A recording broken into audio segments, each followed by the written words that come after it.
तो आज हमारे सामने एक बहुत ही दिलचस्प किताब है। नाम है द लेजेंड माइंड। और सच कहूं तो इसके पहले कुछ पन्ने देखते ही ऐसा लगता है कि हम किसी रहस्य की दुनिया में उतरने वाले हैं। बिल्कुल। शुरुआत में ही लिखा है जय गुरुदेव और एक निशान बना है जिस पर लिखा है थर्ड आई ओपनर। जी, और इसके लेखक हैं SKR मतलब सोनू कुमार। और उन्होंने भूमिका में ये साफ कर दिया है क्या कि ये किताब उनके अपने मन में उठ रहे सवालों का जवाब खोजने की कोशिश है। और इसके लिए उन्होंने, आप कह सकती हैं, विज्ञान, गणित, धर्म, अंक, ज्योतिष, सब कुछ मिला दिया। हाँ, सबको मिलाकर एक बड़ी तस्वीर बनाने की कोशिश की है। और आज हम इसी बड़ी तस्वीर के एक बहुत ही, मुझे लगता है, सबसे चौंकाने वाले हिस्से पर बात करेंगे। चैप्टर 24। हाँ, चैप्टर 24, द डिजिट स्टोरी, अंकों की कहानी। लेखक का दावा है कि ये जो 1 से 9 तक के मामूली से दिखने वाले अंक है ना, इनमें देवताओं, मनुष्यों और दानवों का मतलब पूरा का पूरा इतिहास छिपा है। जी, तो चलिए इस छिपे हुए कोड को समझने की कोशिश करते हैं। बिल्कुल। इसकी शुरुआत एक बहुत ही अनोखे वर्गीकरण से होती है। अच्छा। लेखक कहते हैं कि ब्रह्मांड की सारी कहानी बस 9 अंकों में सिमटती है और उन्होंने इन 9 अंकों को 3 टीमों में बांट दिया है। 3 टीम है? हाँ, टीम देवता, टीम मानव और टीम दानव। ये तो सुनने में किसी पौराणिक क्रिकेट लीग जैसा लग रहा है। आप कह सकते हैं।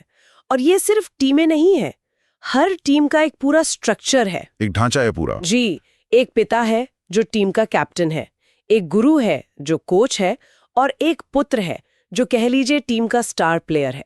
वाह। और हर भूमिका एक अंक और एक ग्रह से जुड़ी हुई है। पूरा सिस्टम इसी पर चलता है। ठीक है, तो ये ढांचा समझ में आ गया। चलिए फिर पहली टीम से मिलते हैं, टीम देवता। जी, कौन कौन है इसमें?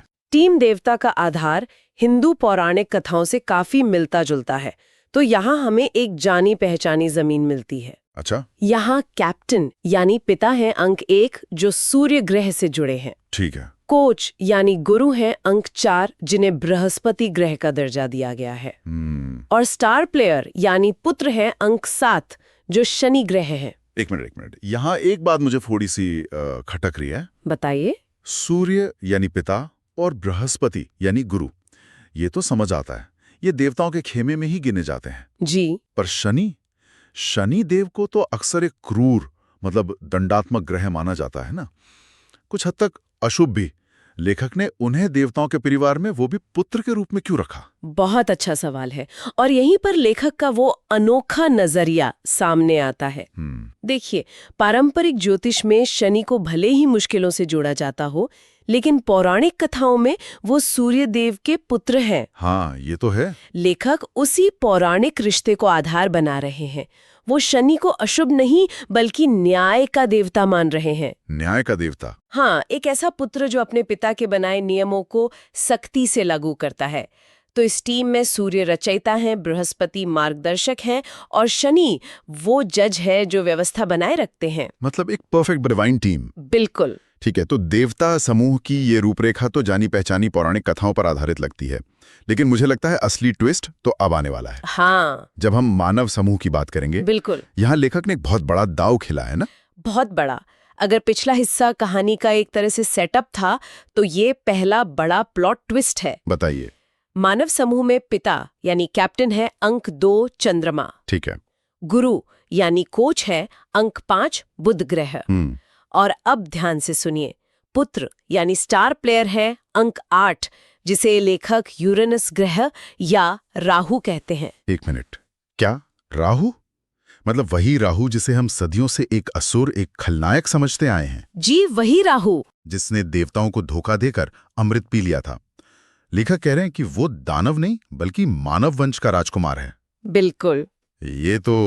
ये तो पूरी ज्योतिष और पौराणिक कथाओं को ही पलट देने वाली बात है। हाँ, और ज्योतिष में तो राहु को एक छाया ग्रह माना जाता है जो भ्रम, जुनून और हर तरह की नकारात्मकता का प्रतीक है। सही बात है। लेकिन लेखक इस पूरी स्थापित धारणा को भ्रम पैदा करने वाली जानकारी या इल्यूजन इन्फॉर्मेशन कहकर खारिज कर देते हैं। अच्छा। उनका तर्क है कि राहु को इतिहास में जानबूझकर बदनाम किया गया है।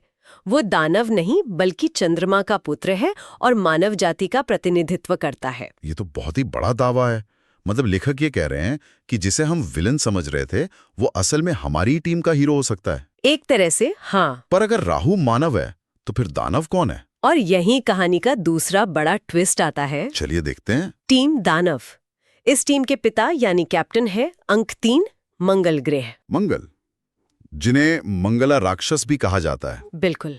और इस टीम के गुरु यानी कोच हैं अंक 6 शुक्र ग्रह। जो पौराणिक कथाओं के अनुसार शुक्राचार्य हैं, दानवों के गुरु। ये भी सही है। और इस टीम के पुत्र स्टार प्लेयर है अंक 9, जिसे लेखक नेपच्यून ग्रह या केतु से जोड़ते हैं। केतु, तो लेखक ने राहु और केतु को अलग अलग टीमों में डाल दिया है। जी। राहु टीम मानव में और केतु टीम दानव में।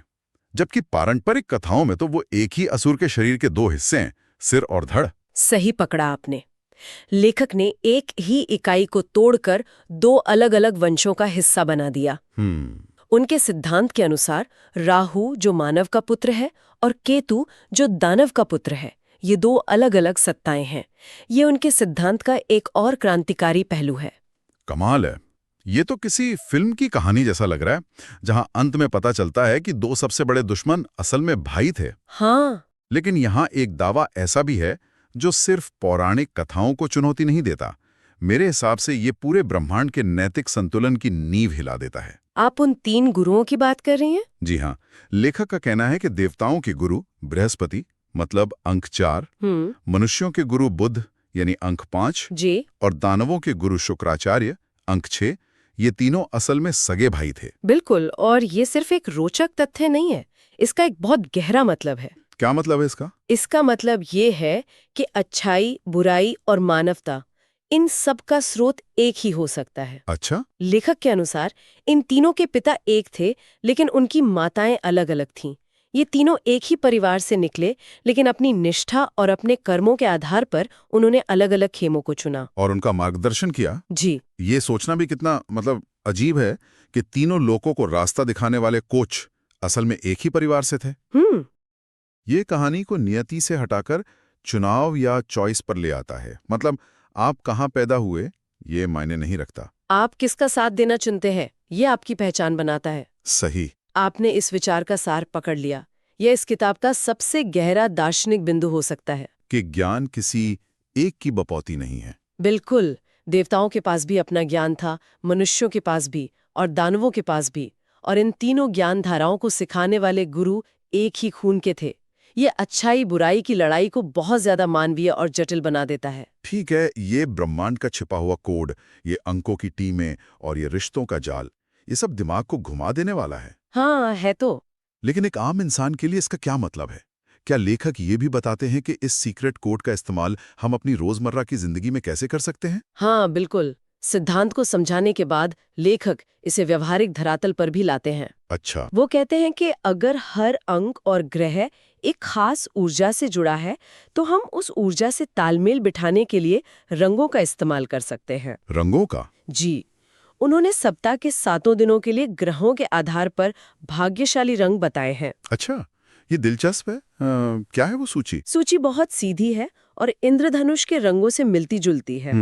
रविवार जो सूर्य का दिन है उसके लिए लाल रंग। ठीक है। सोमवार चंद्रमा का दिन, उसके लिए नारंगी। मंगलवार मंगल का दिन, उसके लिए पीला। ओके। बुधवार बुध का दिन, उसके लिए हरा।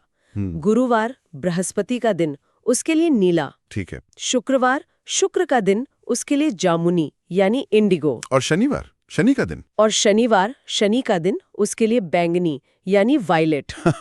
कमाल है, शनिवार के लिए बैंगनी। मैं तो इतने सालों से ज्योतिषों की सलाह पर शनिवार को काले कपड़े पहन रहा था। हम सब यही करते आए हैं। अब लेखक कह रहे हैं कि मैं अनजाने में गलत ऊर्जा को न्योता दे रहा था।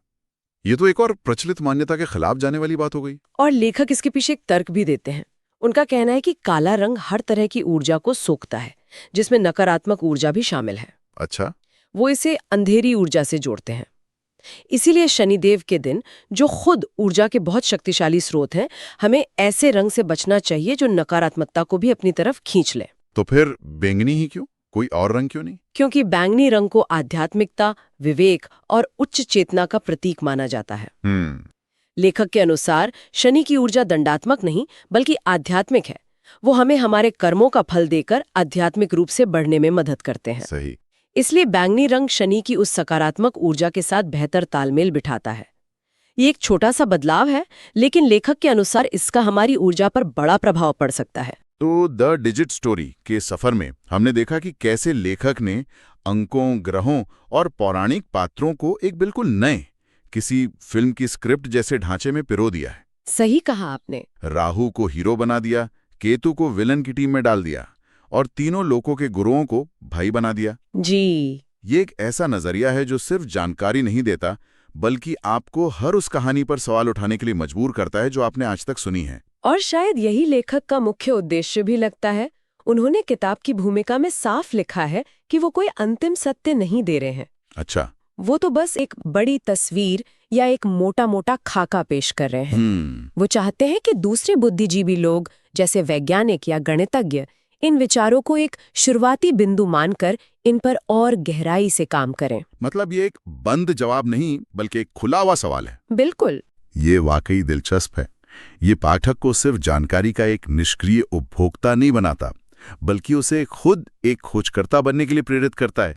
जी। और ये अपने पीछे एक बहुत गहरा सवाल भी छोड़ जाता है। बिल्कुल। अगर अंक, ग्रह और पौराणिक कथाएं वाकई इस तरह गुप्त व्यवस्था में जुड़ी हुई हैं जैसा लेखक ने सुझाया है, तो क्या हमारे आसपास की दूसरी चीजों में भी ऐसे ही छिपे हुए कोड हो सकते हैं, जैसे संगीत के साथ सुर या प्रकृति के पैटर्न, जैसे फूलों की पंखुड़ियों की संख्या या भंवर का आकार? हाँ, क्या ये सब भी उसी एक ब्रह्मांडीय भाषा का हिस्सा है जिसे बस समझने और डिकोड करने की देर है?